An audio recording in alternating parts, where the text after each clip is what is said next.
Jeff, obviously the most pressing responsibility, the most urgent responsibility right now is deciding who's going to be the next manager of the U.S. men's national team. Is that going to be Crocker's decision, or will there be other people involved? I think Crocker will be driving that decision. I think he's the one who's going to be primarily leading the search, but this decision is not going to be made in a vacuum. Again, I think Batson and Cindy Parlow-Cone are both going to be heavily involved. It's really their decision at the end of the day. I mean, they're the ones at the top of the organizational, ladder, if you will.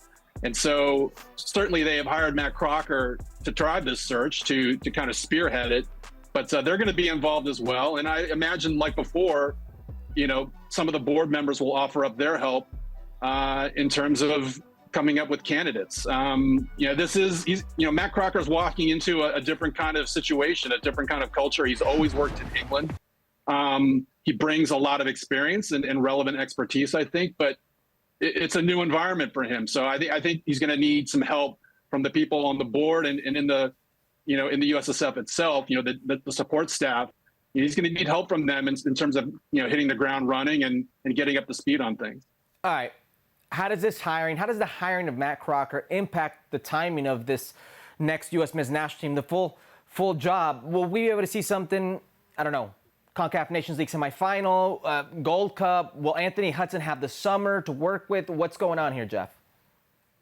Well, certainly it speeds up the timeline, because I can remember back when Ernie Stewart left, Cindy Parlow-Cone was saying, well, we hope to have a new manager in place by September. I think that everyone was kind of taken aback by that, because not only is that a long time to be without a permanent head coach, but you think in September, a lot of the best candidates are already going to be snapped up by, whatever coach, whoever's available. So I think this gives me a little bit more comfort just in terms of the timeline, because now it looks like by summer, I would say midsummer, it's possible for this decision to be made. I mean, again, it depends on how wide a net they cast. I'm sure that they've got a list of candidates already sussed out, and then it's just a question of getting Matt Crocker up to speed and getting his input on who he thinks would be, the ideal person to lead the U.S. men's national team forward. I mean, obviously, this is a huge period in the program's history, given that the U.S. and Canada and Mexico are co-hosting the next World Cup. So this is a big decision, and I think it will be important to get this person hired as quickly as possible. I mean, obviously, it's the old cliche. You want to make the right decision. You don't want to necessarily make the fastest decision. But I think this speeds up the timeline considerably, and it wouldn't surprise me to see a manager in place by the June or July timeframe. We mentioned it right off the top. Matt Crocker's last job, Southampton. We know Jesse Marsch interviewed and was very close for the Southampton job earlier this season. People are connecting the dots, Jeff. They're saying Jesse Marsch is now, if not a shoo-in, at least a favorite for the job. Do you think there's a correlation there? I do. I think it makes a lot of sense. I mean, obviously, the two individuals know each other.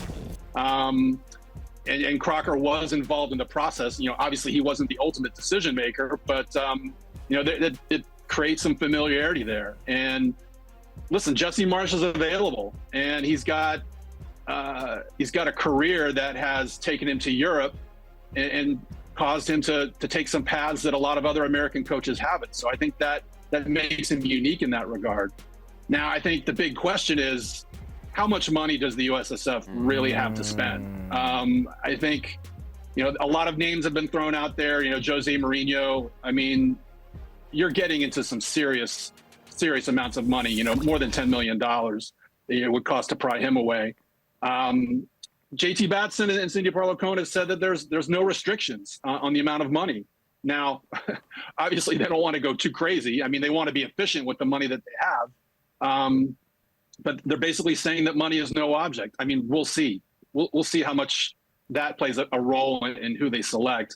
But I've got to believe that Jesse Marsch is the front runner, again, because he's available and he's had some tough experiences. He's had some good experiences at other places. And so, I think also given his history, he started out coaching with the U.S. men's national team under Bob Bradley as an assistant. So he's a familiar face, a familiar name to a lot of people at U.S. Soccer. But I would hope that they, again, cast a wide net. and see what they can get. But I think Jesse Marsch, just like Matt Crocker checked a lot of boxes, I think Jesse Marsch checks a lot of boxes too. Wait a second, Jeff. You're trying to tell me U.S. Soccer, that's been sued by their own women, sued by their own foundation, is telling you that money is not an object and they could potentially spend upwards of $5 to $10 million on a coach? Well, they didn't quote those numbers, but JT Batson and Cindy Parlow-Cohen were quite clear, saying that there were no restrictions. I think it was JT Batson who said a lot of things can change in terms of their budget projections from quarter to quarter. And so if they bring in a big name, I would suspect that would change the landscape in terms of sponsorships and other financial support that they could get. So granted, I'm a little skeptical. I mean, again, we'll see what names emerge and who gets interviewed. I'm just telling you what the top people at the U.S. Soccer Federation is saying.